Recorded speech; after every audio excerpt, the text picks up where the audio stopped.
Hello dear student, how are you. इस video में मैं आप लोगों को बताने वाला हूं कि आप लोगों का क्लास 12 का इकोनॉमिक्स का जो एग्जाम होने वाला है उसका आंसर शीट को आप लोगों को किस तरीके से प्रेजेंट करना है, ताकि जो एग्जामिनर आपका कॉपी चेक करे वो आप लोगों को इकोनॉमिक्स में अच्छा नंबर दे। किस तरीके से आप लोगों को ऑब्जेक्टिव सोल्व करना है, सब्जेक्टिव में 2 मार्क्स का क्वेश्चन कैसे लिखना है, 3 मार्क्स का क्वेश्चन कैसे लिखना है, लॉन्ग क्वेश्चन 5 मार्क्स का क्वेश्चन कैसे लिखना है, ग्राफ बनाने बोलेगा तो ग्राफ को किस तरीके से बनाना है, ग्राफ बनाने के लिए क्या क्या यूज कर सकते हैं आप लोग। साथ ही साथ अगर आपको डिफरेंस पूछेगा तो डिफरेंस आप यानी अंतर पूछेगा तो किस तरीके से अंतर को लिखोगे।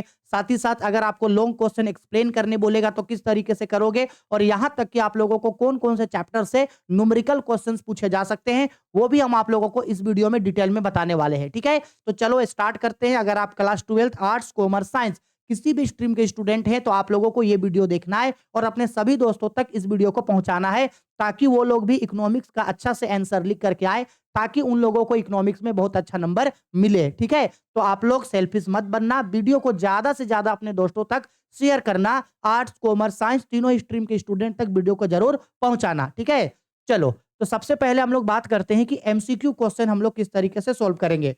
अगेन हम फिर बोलेंगे कि आप इकोनॉमिक्स में आप सिर्फ और सिर्फ ब्लैक और ब्लू पेन यूज करना। ब्लैक पेन को यूज कहां कहां करोगे हम बता दे रहे। ब्लैक पेन को यूज करना कोई पॉइंट दिखाने के लिए, एरो देने के लिए, अंडरलाइन करने के लिए और ग्राफ बनाने के लिए। ध्यान रखना, आप चाहें तो इकोनॉमिक्स में ब्लैक पेन से ग्राफ बना सकते हो, ब्लैक पेन से ग्राफ बना सकते हो। साथ ही साथ अगर आपको इकोनॉमिक्स में कोई क्वेश्चन अंतर वाला पूछेगा तो जो अंतर का टेबल बनता है उस टेबल में आप ब्लैक पेन का यूज कर सकते हो। इसके अलावे अगर आपको कोई भी चीज लिखना है कहीं तो लिखने के लिए गलती से भी ब्लैक पेन का यूज मत करना। एरो देने के लिए, अंडरलाइन देने के लिए, स्टार बनाने के लिए, कोई पॉइंट हाईलाइट करने के लिए, ग्राफ बनाने के लिए और अंतर का टेबल बनाने के लिए, और section A, section B, part A, part B जो हेडिंग लिखा जाता है उसके लिए ब्लैक पेन का यूज करना, और बाकी सब जगह आप ब्लू पेन का यूज करोगे। क्लियर। और जेल पेन यूज मत करना, हमेशा बॉल पेन यूज करना, जेल पेन बिल्कुल यूज मत करना। अब बात करते हैं हम लोग कि ऑब्जेक्टिव क्वेश्चंस हम लोग कैसे लिखेंगे। तो जैसे कि आप लोगों को कॉपी मिलेगा तो हम सबको पता है कि कॉपी में इस तरीके से आप लोगों का लकीर खींचा हुआ रहेगा। कॉपी में इस तरीके से लकीर खींचा हुआ रहेगा और इधर से पहले से ही जेक 2025, देख 2025, 2025, 2025 ऐसे करके ऑलरेडी कॉपी में यहाँ पे एक लाइन खींचा हुआ रहेगा। आपको इसके अंदर लिखना है। इकोनॉमिक्स लिखने के लिए हम सिंपल बात बताएंगे, आप स्केल लेना। स्केल इकोनॉमिक्स का एग्जाम के लिए स्केल लेके जाना, क्योंकि ग्राफ आप लोगों को मांगेगा तो स्केल जरूर लेके जाना। अब क्या करना, इसके बीच आपको लिखना है तो कुछ नहीं करना, स्केल से इस तरीके से यहां एक लकीर खींच देना। ठीक है, और एक और लकीर खींचना छोटा छोटा। जैसे कि आप क्वेश्चन नंबर 1 बना रहे हैं तो क्वेश्चन नंबर 1 यहां लिखना। ठीक है, अब मान लो कि क्वेश्चन नंबर 1 यहां लिखे। ठीक है, चलो क्वेश्चन नंबर 1 लिखे, यहां पे क्वेश्चन नंबर 1 डाले और मान लो क्वेश्चन नंबर 1 का आंसर ए है तो यहां पे पॉइंट नंबर ए डाले। उसके बाद ए के अंदर जो ऑप्शन है उस ऑप्शन को यहां भर देना। सपोज कर लो ए में था, सपोज कर लो हम बोल रहे हैं डिमांड, तो यहां पे लिख देना डिमांड। और अगर हिंदी से लिखना है, अगर ए में मान लो मांग था तो यहां पे लिख देना मांग। दोनों में नहीं लिखना, इंग्लिश वाले लोग सिर्फ इंग्लिश में लिखना, हिंदी वाले लोग इंग्लिश हिंदी, इंग्लिश वाले लोग इंग्लिश में, हिंदी वाले लोग हिंदी में। फिर एक रो छोड़ना, पॉइंट नंबर 2 डालना। अब आपको लगता है कि 2 का आंसर सपोज कर लो डी होगा तो यहाँ पे डी डालना। अब मान लो डी का ऑप्शन है यहाँ पे ऑल ऑफ दीज, तो डी लिख करके यहाँ लिख देना ऑल ऑफ दीज। वही अगर हिंदी वाले लोग लिखोगे तो ऑल ऑफ दीज की जगह क्या लिखना, जो वहां लिखा रहेगा इनमें से सभी। इसका मतलब हम बस यही बोल रहे हैं कि जो आप लोग ऑब्जेक्टिव भरोगे उसका ऑप्शन डालना और उसके अंदर में जो चीज लिखा रहेगा उसको भी लिखना। अब फिर एक रो छोड़ना, पॉइंट नंबर एक एक रो जरूर छोड़ना एमसीक्यू में, क्योंकि पेज ज्यादा रहेगा। अब मान लो क्वेश्चन नंबर 3 पढ़ रहे, सपोज 3 का ऑप्शन बी दिखा तो यहाँ पे बी डालेंगे। अब बी के अंदर में जो ऑप्शन है उस ऑप्शन को यहाँ डाल देना। समझ में आया? तो इस तरीके से अगर आप सजा के लिखोगे तो एग्जामिनर इंप्रेस हो जाएगा, अरे वाह, 1 का आंसर ए, 2 का आंसर डी, 3 का आंसर बी। तो उसको ना यहाँ वहां भागने का जरूरत नहीं पड़ेगा। तो इस तरीके से वो आपका कॉपी इजी तरीके से चेक कर लेगा।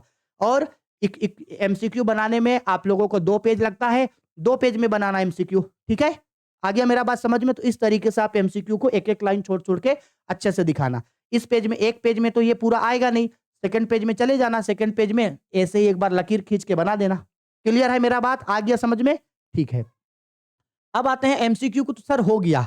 अब आते हैं हम लोग सब्जेक्टिव क्वेश्चन में। अच्छा, एमसीक्यू क्वेश्चन में क्या ग्राफ वगैरह बनाएंगे? अरे कुछ नहीं भाई, एमसीक्यू में बस आपको ऑप्शन लिखना है, उसके अंदर का चीज। अब आते हैं 2 नंबर क्वेश्चन। अब देखो 2 नंबर का क्वेश्चन आपको एग्जाम में 6 गो पूछेगा। 2 नंबर का क्वेश्चन आपको एग्जाम में कितना गो पूछेगा? 2 नंबर का क्वेश्चन आपको 6 गो 2 नंबर का क्वेश्चन पूछेगा, यानी कि 12 नंबर। अब ध्यान से मेरा बात समझना, ये जो 2 नंबर का क्वेश्चन आपको एग्जाम में पूछेगा, 2 नंबर क्वेश्चन में अगर कोई क्वेश्चन में स्पेशल ग्राफ मांगता है तो सिर्फ तभी आप ग्राफ देना, नहीं तो ग्राफ मत देना। नहीं तो अगर 2 नंबर क्वेश्चन में नॉर्मल क्वेश्चन पूछेगा किसी चीज का थ्योरी के बारे में तो लिखना। अगर आपको यहाँ पे कोई वर्ड्स लिमिट एक वो क्वेश्चन में वो दे देगा वर्ड्स लिमिट कितना होगा, तो जितना वर्ड्स लिमिट्स बोलेगा उससे ट्राई करना कि 6-7 वर्ड्स उससे ज्यादा लिखे, 6-7 वर्ड्स ज्यादा लिखे, ठीक है। और अगर 2 नंबर वाला क्वेश्चन में अगर कोई अंतर पूछ दिया, किसी चीज का अंतर पूछा तो टेबल बनाएंगे, अंतर पूछा तो क्या बनाएंगे? टेबल। और चूंकि ये 2 नंबर का क्वेश्चन है तो हम कम से कम 2 ही अंतर बताएंगे, उससे ज्यादा नहीं। 2 नंबर का क्वेश्चन है तो हम सिर्फ 2 ही अंतर बताएंगे, उससे ज्यादा और अंतर हम नहीं बताएंगे। और अगर 2 नंबर का क्वेश्चन में हमको कोई ग्राफ क्वेश्चन पूछेगा तो हम सिर्फ ग्राफ बना करके छोड़ेंगे, उसको एक्सप्लेन करने का जरूरत नहीं है 2 नंबर वाला में। आया समझ में? हालांकि 2 नंबर वाला में ग्राफ तो नहीं पूछेगा, मैथ भी बहुत कम चांस है कि पूछेगा, लेकिन अगर मान लो 2 नंबर वाला में मैथ पूछा तो क्या पूछेगा वो भी बता दे रहे।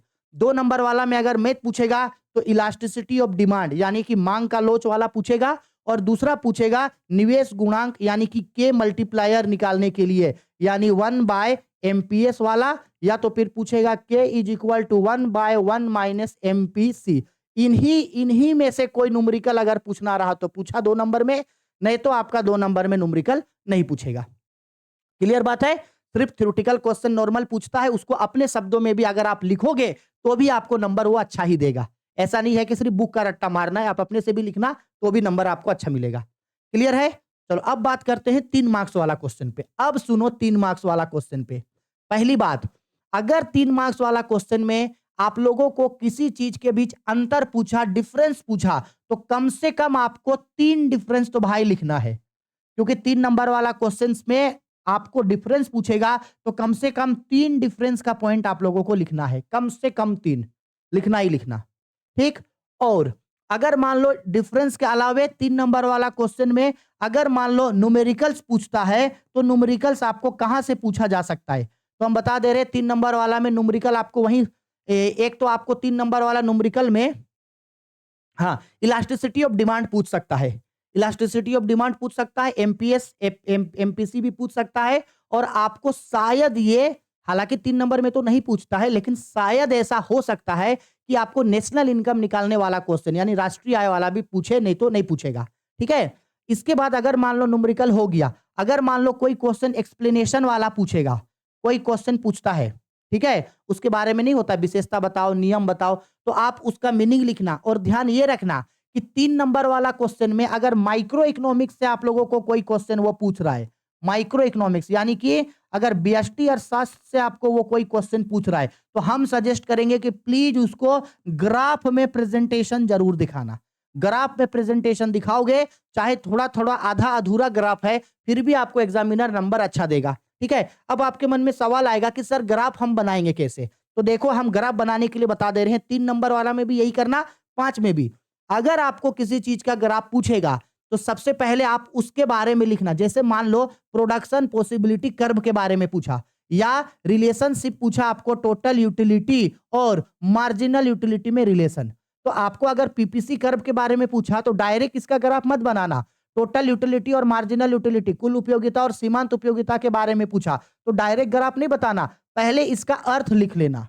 इसका अर्थ लिखना, क्या होता है अर्थ लिखना, इसके बाद अगर आपको ग्राफ बनाने का मन करेगा तो ग्राफ बनाना। लेकिन हम सजेस्ट करेंगे माइक्रो इकोनॉमिक्स वाला क्वेश्चन पे 3 नंबर और 5 नंबर वाला क्वेश्चन पे ट्राई करना कि ग्राफ में आंसर दे। अगर क्वेश्चन में ग्राफ मांगा है तब तो ग्राफ बनाना बिल्कुल जरूरी है, ग्राफ नहीं बनाओगे तो नंबर कटेगा।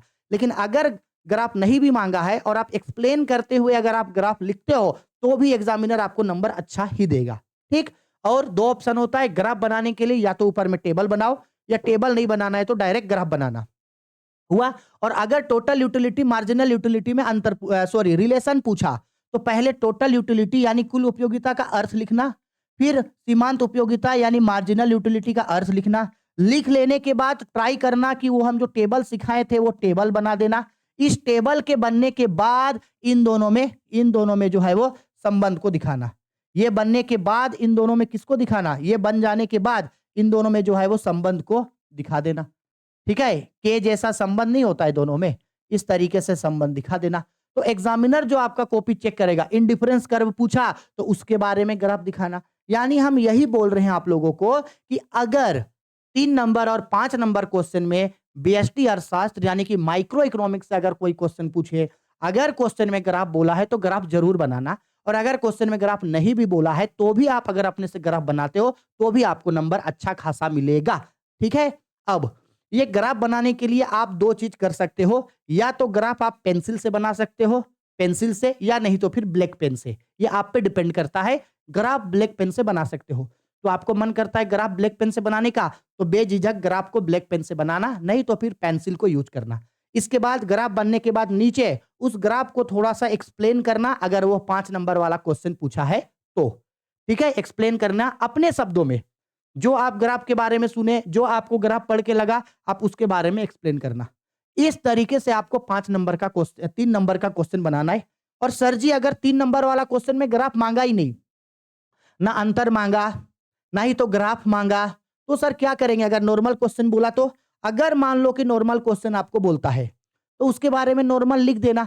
सर कितने वर्ड्स में? बुक में तो क्वेश्चन में तो लिखा हुआ ही रहेगा ना, लगभग 150 वर्ड्स में, 150 वर्ड्स में, उसके बारे में मिला जुला करके जो लिखना है लिख देना। सिंपल टाइप का क्वेश्चन होगा, किसी चीज के बारे में पूछेगा, 150 वर्ड्स ऊपर नीचे करके। अब काउंट मत करना कि एग्जैक्ट 150 वर्ड्स हो, थोड़ा ऊपर नीचे हो, 2-5 वर्ड्स ऊपर नीचे हो चलेगा। 150 की जगह 160 हो गया चलेगा, 150 की जगह 140 आसपास हो गया तो भी चलेगा। इतना काउंट नहीं करना है कि भाई 150 से मांगेंगे, ऐसा नहीं। ठीक है, थोड़ा बहुत ऊपर नीचे होगा। ठीक, अब आते हैं 5 नंबर वाला क्वेश्चन में। अगेन अगर 5 नंबर वाला क्वेश्चन में अगर आपको किसी चीज का अंतर पूछा तो आपको अंतर कम से कम 5 पॉइंट में बताना है।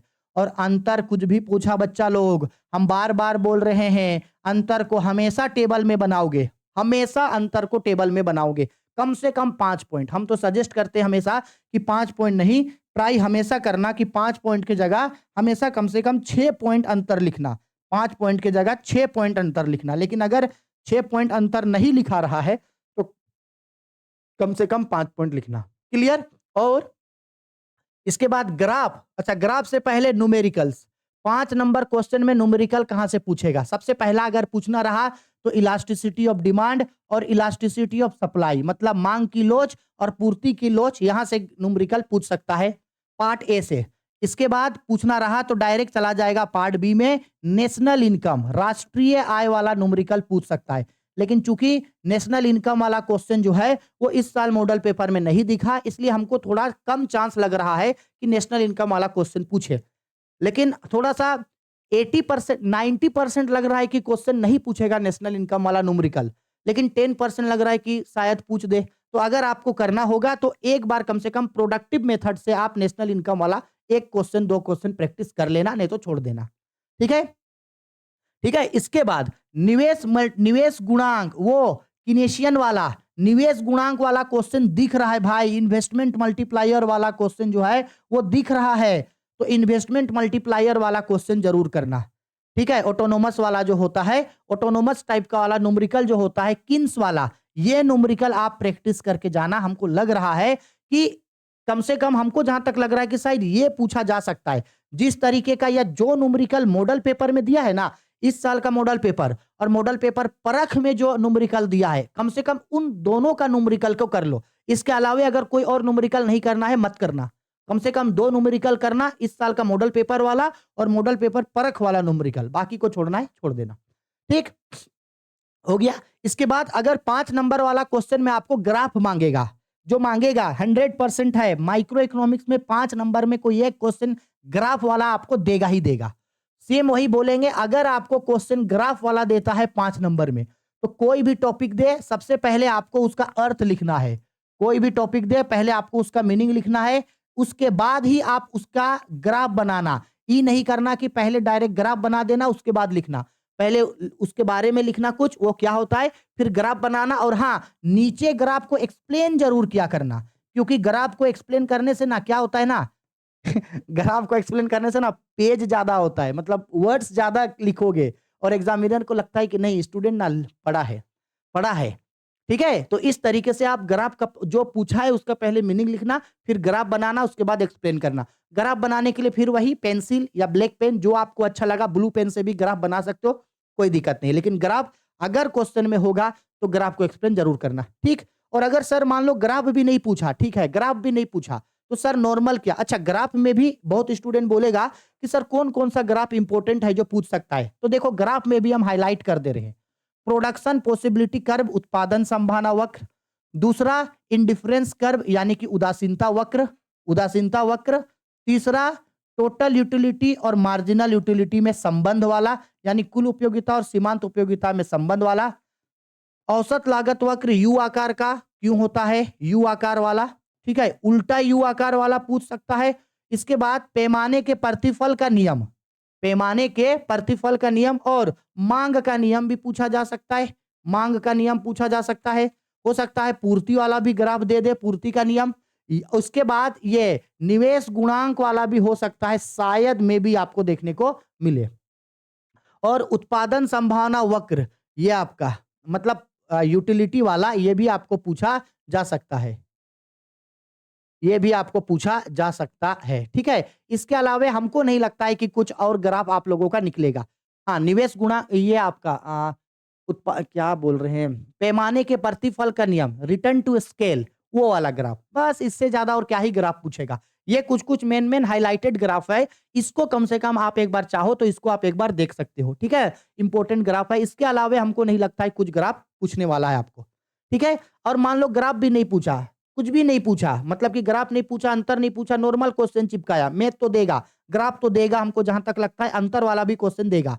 इसके बाद अगर नॉर्मल क्वेश्चन मान लो पूछा किसी चीज के बारे में, किसी भी चीज के बारे में अगर मान लो नॉर्मल क्वेश्चन हमको पूछा है, तो हम लोग उस नॉर्मल क्वेश्चन को अगर डील कर रहे हैं, कोई भी चीज के बारे में लिख रहे हैं, तो ट्राई करना कि कम से कम 250 वर्ड्स में उसको लिखे, और हर चीज को समझना। नॉर्मल भी क्वेश्चन होगा ना, ट्राई करना उसको पॉइंट्स बना बना के लिखे। आप बोलोगे कि सर पॉइंट्स बना बना के कैसे लिखेंगे, देखो अगर कोई भी क्वेश्चन पूछा, सपोज कर लो क्वेश्चन पूछता है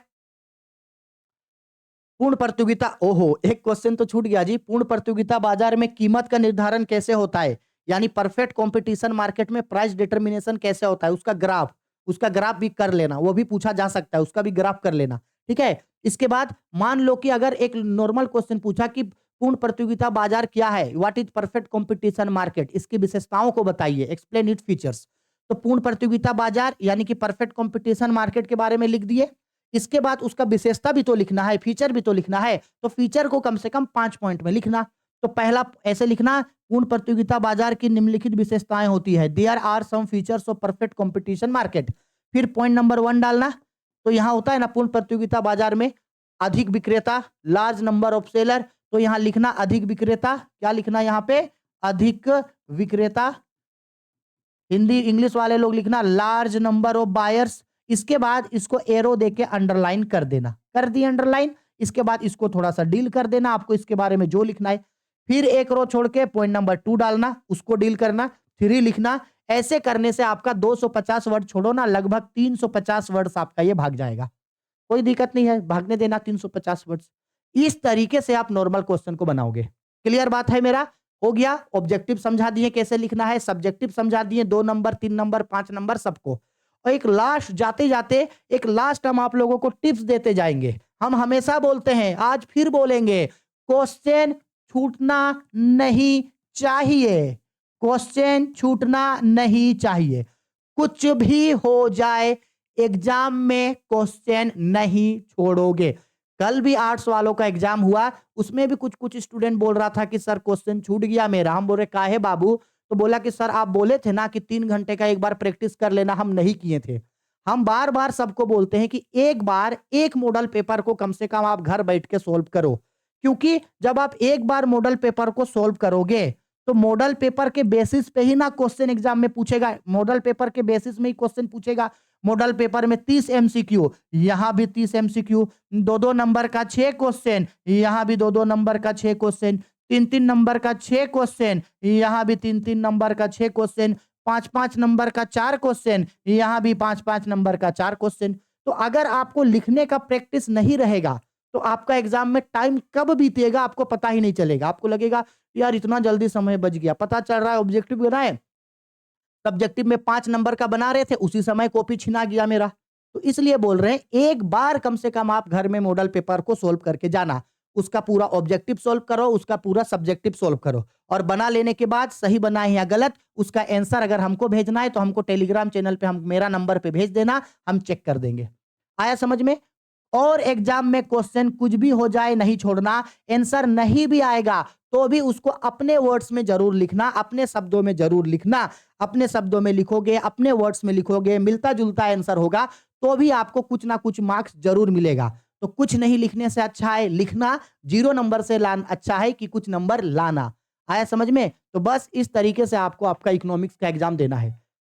मेरे तरफ से हम सब चीज आप लोगों को समझा दिए, फिर भी अगर हमसे कोई चीज छूट गया और या आपके मन में कोई सवाल है जिसका जवाब हम नहीं दे पाए तो नीचे वीडियो का कमेंट बॉक्स आपके लिए है, कमेंट करके मारो या कमेंट फेंक के मारो, हमसे पूछो, नहीं तो हमको कॉल करो, हमको मैसेज करो, जो भी आप लोगों का प्रॉब्लम है एक एक का प्रॉब्लम हम सुनेंगे, एक एक का प्रॉब्लम हम सोल्व करेंगे जो हम हमेशा करते हैं। तो इसीलिए बेझिझक हमको कॉल करना। वीडियो पसंद आई है लाइक करो, शेयर करो, कमेंट करो, और हम लोगों का 60,000 सब्सक्राइबर पूरा हो गया है, उसके लिए आप सभी लोगों को दिल से धन्यवाद जो आप लोगों ने इतना प्यार और सपोर्ट दिखाया। ऐसे ही हमेशा अपना प्यार और सपोर्ट बनाए रखिएगा और ज्यादा से ज्यादा वीडियो को शेयर जरूर कीजिएगा, ठीक है?